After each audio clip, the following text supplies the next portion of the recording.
2023 best smart phone അവാർഡ്സും അതുപോലെ best smart phone off the year എന്നൊക്കെ പറഞ്ഞിട്ട് വീഡിയോ ചെയ്യാൻ കുറേ പേരുണ്ടെങ്കിലും ഈ വർഷത്തെ ഏറ്റവും മോശമായിട്ടുള്ള സ്മാർട്ട് ഫോൺസ് ഏതാണെന്ന് ഇതിലായിട്ട് ആരും പറഞ്ഞിട്ടില്ല. സോ ഞാൻ ഇവിടെ പറയാൻ പോകാം. അപ്പോൾ ഞാൻ ഇതിൽ പറയുന്ന കുറച്ച് സ്മാർട്ട് ഫോൺസ് ചിലപ്പോൾ നിങ്ങളുടെ കയ്യിൽ ഉണ്ടാവാതിരിക്കാൻ വഴിയില്ല. ഇനിയിപ്പോൾ ഉണ്ടെങ്കിൽ നിങ്ങളെ മണ്ടന്മാരാക്കുന്ന പരിപാടിയല്ല ഇവിടെ ചെയ്യുന്നത്. ഞാൻ ഉദ്ദേശിക്കുന്നത് ആ ഒരു പ്രൈസും അതുപോലെ ആ ഒരു സ്പെക്കും കാര്യങ്ങളൊക്കെ നോക്കുമ്പോൾ 2023 ഏറ്റവും ഉടായിപ്പരയിൽ പൊട്ട അല്ലെങ്കിൽ waste smart phone off the year 2023 എന്ന് പറയാനാണ് എനിക്കിഷ്ടം. അപ്പം ഈ ഒരു വീഡിയോയിൽ ഞാൻ പറയാൻ ഉദ്ദേശിക്കുന്ന ഫസ്റ്റ് ഫോൺ വേറെ ആരുടെയും അല്ല, സാംസങ്ങിൻ്റെയാണ്. സാംസങ്ങിൻ്റെ S23 FE. S23 എന്ന് പറഞ്ഞാൽ ആൾക്കാർ തലക്കിട്ട് അടിക്കും.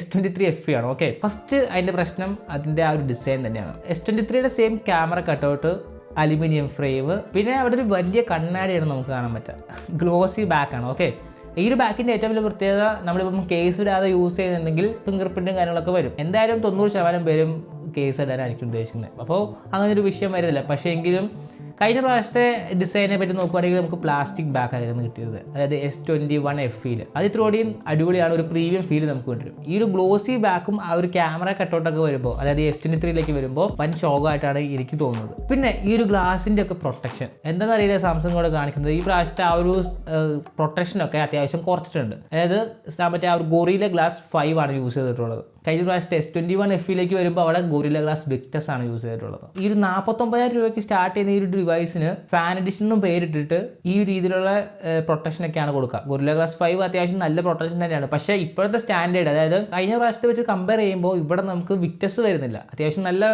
പവർഫുൾ ആയിട്ടുള്ളൊരു ഗ്ലാസ് ആണ് ഗൊറില്ല ഗ്ലാസ് വിക്ടസ്. അപ്പോൾ അതിവിടെ ഇല്ല. ഇനിയിപ്പോൾ ഫ്രണ്ടിലേക്ക് വരുമ്പോഴാണ് ഏറ്റവും അടിപൊളി. ആളെക്കാളും വലിയ ബെസലാണ് കൊടുത്തിട്ടുള്ളത്. ഇപ്പോഴത്തെ ബഡ്ജറ്റ് ഫ്രണ്ട്ലി ആയിട്ടുള്ള സ്മാർട്ട് ഫോൺസ്, അതായത് ഒരു 18,000 രൂപ മുതൽ അതിന് മേളിലേക്കുള്ള മിക്ക എല്ലാ ഡിവൈസസിൻ്റെയൊക്കെ ബെസൽ നിങ്ങൾ കാണണം. നിങ്ങൾക്കറിയാം അത്യാവശ്യം ചെറുതാണ്. ഈ ഒരു S23 FEയിലേക്ക് വരുമ്പോൾ ഡിസ്പ്ലേ പകുതിയും ഇല്ല അവിടെ. ഏറ്റവും താഴത്തേക്ക് വരുമ്പോൾ നമുക്ക് വലിയൊരു താടിയാണ് അവിടെ കാണാൻ പറ്റുക, ചിഹ്നം. ഓക്കെ, അപ്പം ആ ഒരു ഫോണിൻ്റെ ഫുൾ എക്സ്പീരിയൻസ് ഇപ്പോൾ നമ്മൾ എന്താ പറയുക, അവരുടെ ആ ഒരു സൈറ്റിലോ അല്ലെങ്കിൽ ഫ്ലിപ്കാർട്ടിലൊക്കെ പോയി കഴിഞ്ഞാൽ ആ ഒരു ബസ്സിൽ മറച്ചിട്ടുള്ള ആ ഒരു വാൾപേപ്പർ സെറ്റപ്പാണ് കൊടുത്തിട്ടുള്ളത്. അപ്പോൾ അതുകൊണ്ട് തന്നെ എന്താ, നമ്മൾ ആ ഒരു വാൾപേപ്പറൊക്കെ കാണുമ്പോൾ പെട്ടെന്ന് അലമ്പൊന്നും ഇല്ലെന്ന് വിചാരിക്കും. പിന്നെ നമ്മളിത് മേടിച്ചിട്ട് ബോക്സ് പൊട്ടിച്ചിട്ട് ഫോൺ ഓൺ ആക്കി നോക്കുമ്പോഴാണ് അത്രയും വലിയ ബെസൽ കാണുന്നത്. കാരണം അത്രയും രൂപ കൊടുത്ത് മേടിക്കുന്ന ആ ഒരു ഡിവൈസിന് അത്രയും വലിയ ബെസൽ നടക്കുന്ന കാര്യമല്ല. ഓക്കെ, വേറെ വല്ല പണി നോക്കുക. അതിന് പകരം ഈ S23 FE എന്ന് പറഞ്ഞ ആ ഒരു ഡിവൈസ് ഇറക്കാതിരിക്കുന്നതായിരുന്നു നല്ലത്. ഇതിനു മുമ്പ് S22 സീരീസ് ഇറങ്ങിയായിരുന്നു. ആ ഒരു സീരീസിൽ നമുക്ക് ഈ ഒരു S22 FE നമുക്ക് കാണാൻ പറ്റിയിട്ടുണ്ടായില്ല. കാരണം അവർക്ക് എങ്ങനെയാണ് അലമ്പാക്കണം എന്നുള്ളൊരു മൈൻഡ് സെറ്റിലായിരിക്കാം ഈ ഒരു S23 FEയിൽ അത് ഈ ഒരു രീതിയിലാക്കി അവർ കൊടുക്കുന്നത്. ഇനിയിപ്പോൾ ഇതിൻ്റെ ആ ഒരു ചിപ്പ് സെറ്റിലേക്കൊക്കെ വരുമ്പോഴാണ് അടുത്ത ശോകം. സാംസങ്ങിൻ്റെ Exynos 2200 ആ ഒരു ചിപ്പ് വെച്ചിട്ടാണ് ഇന്ത്യയിൽ നമുക്ക് ആ ഒരു S23 FE വാങ്ങാൻ പറ്റുള്ളൂ. അതായത് വേൾഡ് വൈഡിൽ നമുക്ക് ആ ഒരു സ്നാപ്ഡ്രാഗൻ്റെ 8 Gen 1 എന്ന് പറഞ്ഞ ചിപ്പാണ് വരുന്നത്. ആ ഒരു ചിപ്പ് വൻ ഷോക്കാണ്. 8 Gen 1 പെർഫോമൻസിൻ്റെ കാര്യത്തിൽ അടിപൊളിയാണ്. പക്ഷേ അതിൽ നിന്ന് നമുക്ക് ബാറ്ററി ലൈഫ് എക്സ്പെക്ട് ചെയ്യേണ്ട, അതുപോലെ തന്നെ അങ്ങനത്തെ കുറേ കാര്യങ്ങൾ എക്സ്പെക്ട് ചെയ്തിട്ട് വലിയ കാര്യമില്ല. കാരണം അത്യാവശ്യം ത്രോട്ടിലിംഗ് ഉള്ള ഒരു ചിപ്പാണ്. അതാണ് ഈ ഒരു S22 FEയിൽ വരുന്നത്. ഇപ്പോൾ ഈ Exynosൻ്റെ 2200 അത്യാവശ്യം നല്ലതൊന്നും പറയാനില്ല. എന്താ പറയുക, അതിലും ത്രോട്ടിലിംഗ് ഉണ്ട്, അതിലും പ്രശ്നങ്ങളുണ്ട്.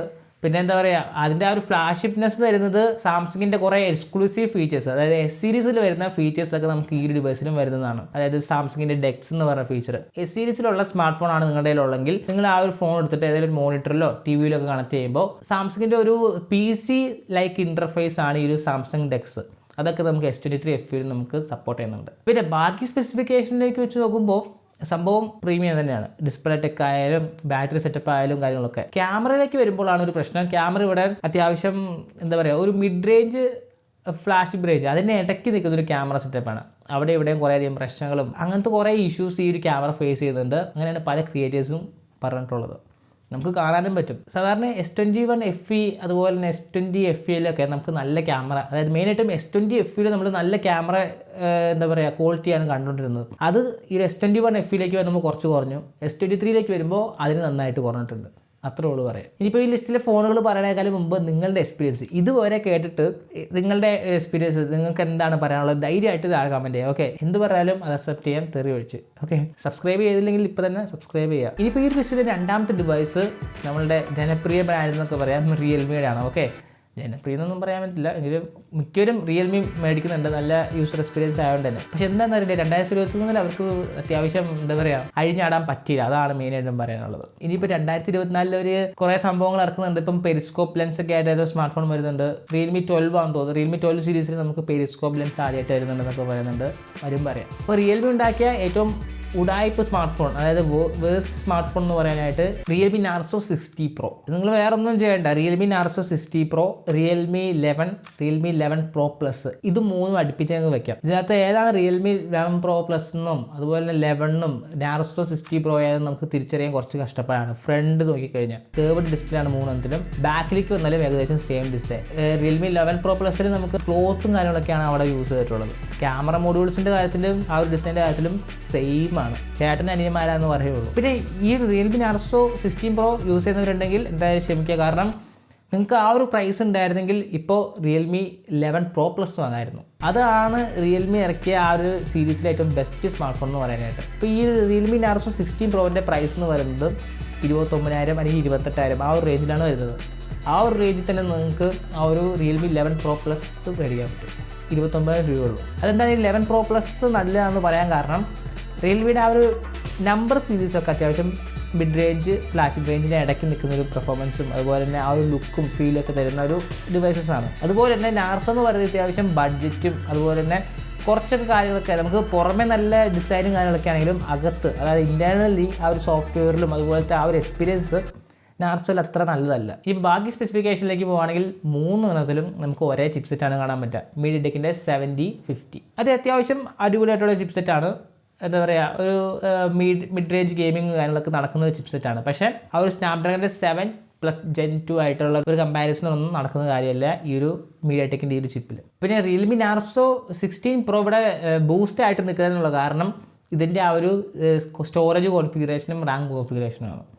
11 Pro Plus ആയിട്ട് കമ്പയർ ചെയ്യുമ്പോൾ ഏറ്റവും വലിയ ഡിഫറൻസ് 11 Pro Plusൽ 12 GB റാമും 256 GB ഇൻറ്റേർണൽ മെമ്മറിയാണ് നമുക്ക് 29,000 രൂപയ്ക്ക് കിട്ടുക. അതേ സമയത്ത് നമുക്ക് നാർസോ 16 Proയിൽ 12 GB റാമും 1 TB സ്റ്റോറേജുമാണ്. ആ ഒരു 1 TB സ്റ്റോറേജാണ് മെയിനായിട്ടും ആ ഒരു നാർസോ 16 Proനെ ആ ഒരു പ്രോ ആക്കുന്നത്. ഓക്കെ, അല്ലാതെ വേറൊരു ഡിഫറൻസും ഇല്ല. ഇനിയിപ്പോൾ ഈ ലിസ്റ്റിലെ 3ാമത്തെ 4ാമത്തെ സ്മാർട്ട് ഫോൺ ഒരു കമ്പനിയാണ് ഉണ്ടാക്കിയിട്ടുള്ളത്, അത് ഓപ്പോയാണ്. ഓപ്പോയുടെ കാര്യം വളരെ പരിതാപകരമാണ്. ഇപ്പോൾ നിങ്ങൾ ഓപ്പോ യൂസർ ആണെങ്കിൽ നിങ്ങളുടെ ഇപ്പോഴത്തെ എക്സ്പീരിയൻസ് ഷെയർ ചെയ്യുന്ന അടിപൊളിയായിരിക്കും. കാരണം അവർ മെയിനായിട്ട് ഇപ്പം ഫോട്ടോയിലേക്ക് മാറിക്കൊണ്ടിരിക്കുകയാണ്. ഫോട്ടോയിൽ കുറേ അധികം കൊണ്ടുവരിക, ഫോട്ടോയിൽ കുറേ അധികം സെറ്റിങ്സ്. പണ്ട് നമ്മുടെ ആ ഒരു സെൽഫി ക്യാമറ എന്നൊക്കെ പറഞ്ഞിട്ട് ഇറങ്ങിയില്ലായിരുന്നോ ഓപ്പോ ഒരു കാലത്ത്, വീണ്ടും പിന്തുടരാനുള്ള പരിപാടിയാണെന്ന് തോന്നുന്നു. പിന്നെ പറയാതിരിക്കാൻ വയ്യ, അവരുടെ എഞ്ചിനീയറിംഗ് ഒക്കെ അടിപൊളിയാണ്. പക്ഷേ അവരുടെ പ്രോപ്പറായിട്ടുള്ള ഒരു ഫോൺ എക്സ്പീരിയൻസ് നമുക്കിപ്പോൾ കിട്ടുന്നില്ലെന്നാണ് എനിക്ക് പറയാനുള്ളത്. അപ്പം ഈ ലിസ്റ്റിലെ 3ഉം 4ഉം ഡിവൈസ് വേറെ ഒന്നുമല്ല, Reno 10ഉം Reno 10 Proയും. രണ്ടും ആ ഒരു പ്രൈസിന് വെറുത്തല്ല. ഇതിൻ്റെ ക്യാമറ നിങ്ങൾ എക്സ്പീരിയൻസ് ചെയ്യണമെങ്കിൽ ജസ്റ്റ് നിങ്ങൾക്ക് എവിടെ പോയാലും ഏത് ഷോപ്പിൽ പോയാലും ഇതിൻ്റെ ആ ഒരു യൂണിറ്റ് ഉണ്ടാവും, ടെസ്റ്റ് യൂണിറ്റ് ഉണ്ടാവും. നിങ്ങൾക്ക് ലൈവായിട്ട് ക്യാമറ ഒക്കെ യൂസ് ചെയ്ത് നോക്കാൻ പറ്റുന്നതാണ്. അത് പറയാനുള്ള കാരണം ഓപ്പോയും വിവോയും അങ്ങനത്തെ കുറച്ച് ബ്രാൻഡ്സ് മാത്രമേ ഉള്ളൂ നമുക്ക് അങ്ങനെ ചെയ്യാൻ പറ്റുള്ളൂ.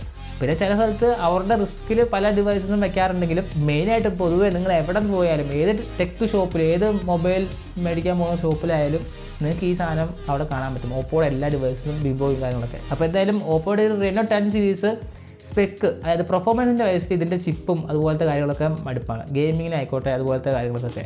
ഇപ്പോൾ Reno 10 Proയുടെ കാര്യത്തിലേക്ക് വരുമ്പോൾ അതിനകത്ത് അവർ യൂസ് ചെയ്തിട്ടുള്ളത് സ്നാപ്ഡ്രാഗൺ 778G എന്ന് പറഞ്ഞിട്ടുള്ള ചിപ്പാണ്. അതായത് നത്തിങ് ഫോണിൽ വന്ന ചിപ്പ്, നല്ല ചിപ്പാണ്. പക്ഷേ ഈ 2023 കുറേ അധികം കളക്ഷൻസ് ഉണ്ട്. അതായത് ആ ഒരു റേഞ്ചിൽ മെയിനായിട്ട് നമുക്കിപ്പം IQ Neo 7 വാങ്ങാം. ക്യാമറയിലൊക്കെ കുറച്ച് വിഷയം ഉണ്ടെങ്കിലും ആ ഒരു പെർഫോമൻസും ബാക്കി എല്ലാ കാര്യത്തിലും എക്സ്പീരിയൻസ്, അതായത് ആ ഒരു ചാടി നിൽക്കുന്ന എക്സ്പീരിയൻസ് കിട്ടണമെങ്കിൽ ആ ഒരു ഡിവൈസ് അടിപൊളിയാണ്. അങ്ങനെ ഇരിക്കുമ്പോൾ ഈ ഓപ്പോ 32,000 രൂപയ്ക്ക് കുറേ ക്യാമറ കാര്യങ്ങളൊക്കെ കൊടുത്തിട്ട് പെർഫോമൻസ് ഇല്ലാതെ ചിപ്പ്, ആ ഒരു ഫോണിൻ്റെ ആ ഒരു ലുക്കിനും അതുപോലെ തന്നെ ആ ഒരു കമ്പ്യൂട്ടേഷനും പറ്റിയ ചിപ്പൊന്നും അല്ല അതിനകത്ത് കൊടുത്തിട്ടുള്ളത്.